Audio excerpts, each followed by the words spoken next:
I just asked the stupidest question in the history of Gen Con. This is the Kind of Nerdy Girls with KJ. Is there anything happening that's nerdy?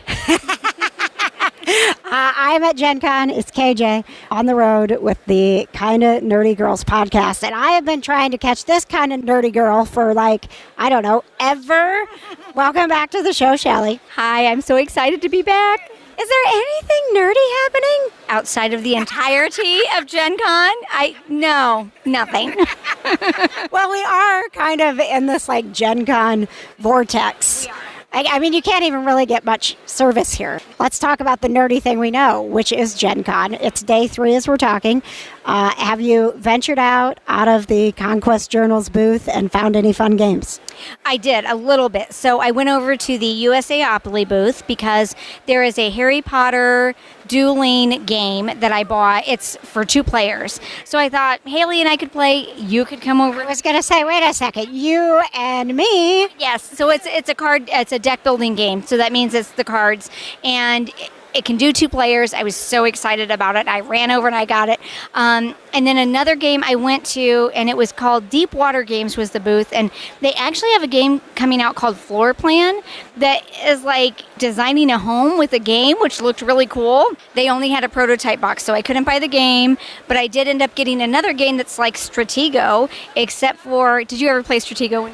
I did not. Okay, we did. And instead of having the little soldiers, it has little geisha meeples for your play. So that's super cute. Is there, and you don't have to, if you don't know, it's okay. But is there a new game out based on Firefly, or is this the same game? I'm just seeing so much Firefly stuff here at Gen Con.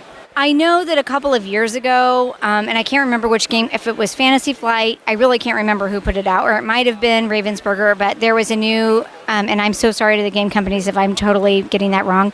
We're only kind of nerdy. Kind of nerdy. There was a Firefly game that everybody was standing in line to get, and maybe there's a new expansion. I'm not sure. I didn't hear about that one. I know the one game that people have been running in to get is the new game from Ravensburger called Jaws. It is Shark Week, so it's very appropriate. And there have been some lines, and then I walk back. And then last year, Ravensburger had Villainous, which was a game based on the Disney villains, and I bought that, and they had a new expansion pack this year. So, speaking of that, you know what? Here is some kind of nerdy news that's outside of Gen Con. You can watch. I don't remember which service. I think it's Amazon Prime. You can catch up on Descendants 1 and 2 because Descendants 3 is coming out. Oh, that's awesome. Have you watched Descendants at all? Oh, no. Well, that's because you're not 12 years old. In my heart, I'm totally 12 years old. Do you know anything about it? No, but I will tell you that's okay because last week when I was having a hard week, I just sat down and watched some SpongeBob. So you know that you're never going to say anything that I'm not okay with. So Descendants it's like the next generation of Disney villains. So it's all the Disney villains' kids growing up together. Nuh-uh! Why have I not watched this? What? Why haven't I watched this? Yeah, and I saw that it was trending because the 3rd movie's coming out really, really soon. So you can binge watch the first 2. You're definitely sitting there going, I am a grown woman sitting by myself watching a Disney movie, but it's cool. I'm totally comfortable with that and have no problems with that whatsoever. So I definitely will. I think it's probably because I have Netflix going on my TV. I just signed up for Hulu recently, which that's where Buffy lives now. Yes, that's why I keep Hulu. Well, and then I also found out, my son is 17, and so all of the great shows like Adventure Time and Rick and Morty, which is highly inappropriate but hysterical at the same time, it's all on Hulu. So. Oh, yeah, I was really excited because at PopCon, Justin Roiland was in town for one day only, and I was like, we have to get Hulu because 1, it's the only way to watch Buffy, and 2, I'm going to sit on stage with this guy who doesn't ever do cons. It was a huge deal that he was going to be sitting in front of a bunch of people, and I'm like, I cannot screw this up. Right. Without being authentic and knowing what the heck you're talking about, It's so bad, but it's so funny at the same time. Is there a Rick and Morty game? Yes. And so did you see that Funko Pop has games now? What? It's in the back, of course. So everything they do, everything they touch turns to gold. So you can't even buy these new Funkoverse. It's called Funkoverse. You can't buy these Funkoverse games until you go into their big demo room that has the big lit up crown out here across. Ah, that's what that is? You have to go in there and demo, and then they allow you to buy it. I mean, how amazing that they have that branding power and that they are like, we don't want you to play our game until you've legitimately, or buy our game until you've legitimately played it and tried it. So they have a Rick and Morty version of that. They have a Harry Potter. They have the Marvel superheroes. Oh my gosh, I want them all. Oh, Gen Con is so fun. So I've been down here. I haven't been able to get to as many things, and I'm not complaining about it because I've been escorting our Wish kid around. First wish ever to go to Gen Con. Yes, yay! And so we're working on, I have never, ever done anything with Dungeons and Dragons. I don't even know if I can call myself a true nerd. I don't know, nothing. Do you know anything about D&D? A little, tiny little bit.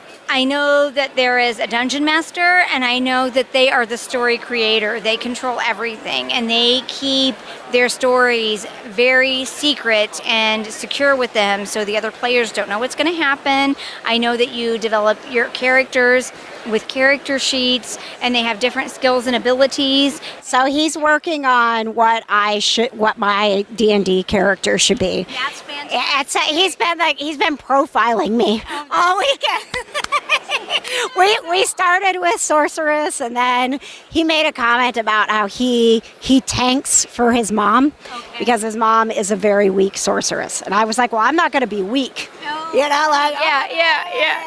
So he decided I might need to be a pixie rogue, or I could be a druid. And druids, I think he said, if you you can level up. And I'm probably saying words wrong here. And D&D people are like, you're so dumb, that you can turn into a dragon.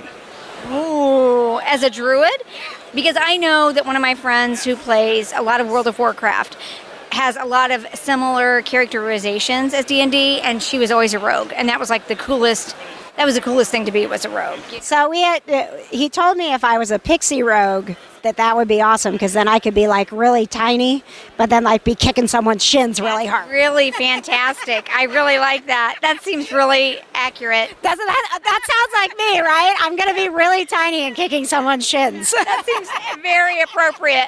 I will be that with you. Let's pretend we're doing that together. Well, but we have to be different things, because what I learned about D&D is in order to play, it's good to have like 5 people, and everybody has to be doing something different. So even though he called his mom weak, like her sorcery powers are things he doesn't have, which they need sometimes. Together, right? So when you get people together, you kind of have to make sure that you've got all of the bases covered. So you and I just both being pixie rogues that's not going to work. It's not going to work. Get your own character. Yeah, I'll have to get my own character. Sorry. I just remember Tracy, our artist, talking about how, and I think the really bad thing that she did that maybe everybody's going to cringe, and I hope I'm not saying it wrong, is put her bag of holding in a bag of holding, and then it somehow causes the whole thing to explode. Like a game that they have been playing for days, like a marathon session, and then she put her bag of holding in the bag of holding, and it totally blew it all. Oh no! Well, that's what I would be worried about. Like, we need to learn D&D with people like us. Yes. Because if we're playing with someone who knows what they're doing, they're going to get so irritated. So mad because we don't know what's going on. It's like we need a little starter club. I think so. I think that would be cool. Oh, do you need to talk to? You got some people here. We're actually sitting at Shelley's booth now. Do you know what that character is? I do not, but she screamed Harry Potter, so that makes me happy. She's green. She's got black braids, and she's dressed all in gray. And she stopped and screamed, "Oh my God, Harry Potter!" Hi, we're saying, no. We're glad that you like it. Do you need to go sell a journal? I can hit pause. No, she just wanted to scream at it. We get a lot of that, but then what happens is they look around for their Harry Potter stuff, and there's just nothing like that, so they come back and get it. So it's all good. So let's talk, because the reason you haven't been on the show is, you just run around with the Supernatural cast all over the country. living the dream. How's it been? Have you had some good cons? What's the feeling since they've said the show is coming to an end? I feel like that it's, and we weren't at San Diego, so, but we were at, our girl Alana was at San Diego. our girl Alana took San Diego by storm, she did. And Jared gave her his placard from the dais. Did you? I saw that. Did you see she framed it? So at the panel, they have these little it's like name cards. Like if you're in that panel, you know who Jared Padalecki is. But he has a name card nonetheless. And he saw Alana, and he basically at the end blew her a kiss and gave her his card. So she's just living the dream. So I wasn't at San Diego, but there was a convention right after they made the announcement. I feel like it was Vegas. I can't remember if it was Chicago or Vegas, which one came first. I feel like it was Vegas. You know, the boys were emotional, you know, especially right after it first happened. I know San Diego was kind of emotional for them. It's emotional for everybody. But I think a lot of the feeling I get is like, it's okay if the boys want to move on or do something else. They really want to do justice to the last season. And I just don't think that it's not like the fandom's going to end just because the show ends. That's not going to happen. Yeah, I mean, I had to do some thinking about that. And I'm like, but listen to me. I was just talking about Firefly. How long's it been since Firefly was out? It's still, there was a guy, I was walking down the hall, and there was a guy in a kilt, and he was singing the Ballad of Jane. And I'm like, this is Gen Con, man. Like, I love that guy. And then he could tell that I was like really. You knew what he was doing. I'm like, I know what's going on here. So I waited until he was done, and I couldn't get to their full band was doing a Firefly drinking songs party in one of the rooms last night. And there was no way I was going to make it, but yeah, so, I mean, Firefly is still around. We're talking about Buffy, you know, like the fandoms live on, so Supernatural's not going away. But I tell you what, every time I think about it, I, repress it. I know, we all are, trying to just keep that that emotion from welling up, because I think once the season starts, it's just going to be, you know, we're just going to have to take one day at a time, and we can get through it. And, you know, I think that the Alana kicking off the summer rewatch was a really good way for us all to deal with our feelings this summer, going back and watching the old episodes, classic episodes, really watching all of them to see how far we've come. And I should probably let you know if you're listening to this and you're like, who's this Alana girl that they're talking about? Well, we call her a vlogger. She's a vlogger. She's got a YouTube channel, and she kind of just fell into the Supernatural family. She went to a convention, got the bug, started vlogging about it, and so it was one of her cousins who kept badgering her to watch Supernatural. And you know, Alana had her YouTube channel already then. She always knew she wanted to be a film student, and she started doing things when she was a Hunger Games fan. And she also worked in a bookstore, so she did a lot of book reviews, and that's how her vlog sort of started. And then she went to a Supernatural convention, and you know, it started growing. And then she bought a John Winchester journal from us, and she told me, I think she tweeted me, I'm going to do an unboxing. And I remember being so nervous, what if she hated it? Right. And thank God, you know, she loved it.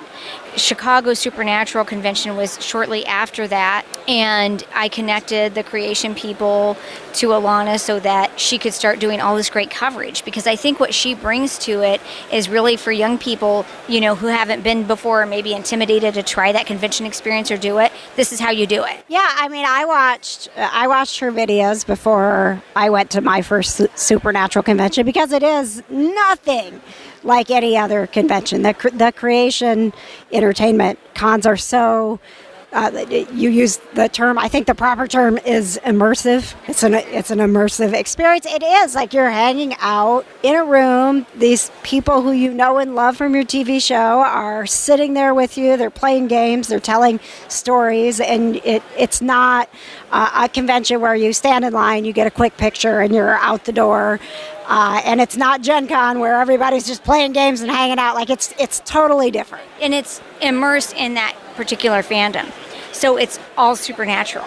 It's not like you're at a big con where there's a bunch of different it's all supernatural. They're all supernatural fans. You're doing all supernatural things. You're spending all this time together in the theater and whatever with your supernatural family. That's what it is. Yeah. And I liked that I had my own seat all weekend. Like, you can get up and walk around and not feel like we got to get going, because if we're going to get good seats for this panel, or you gotta wait in line, you don't have to do that. So once she started doing that coverage, and additionally, I mean, she's obviously a very dynamic young woman, and some different brands and things have reached out to her. She's gotten press, that she was press at San Diego. I can't even believe that. That's so awesome. Fantastic. She did press at C2E2. So she's been doing a lot of really great things, building up her channel and her brand. And I'm so proud of her. I think, and I really do feel like it's a really great service she provides to a lot of young people, too. They're all like, do you know what her YouTube channel is? Can you just search Alana King? You can search Alana King, but I think it's at King Books. I'm going to get her on, whether it's Skype or whatever I have to do to get her on, because she needs to tell us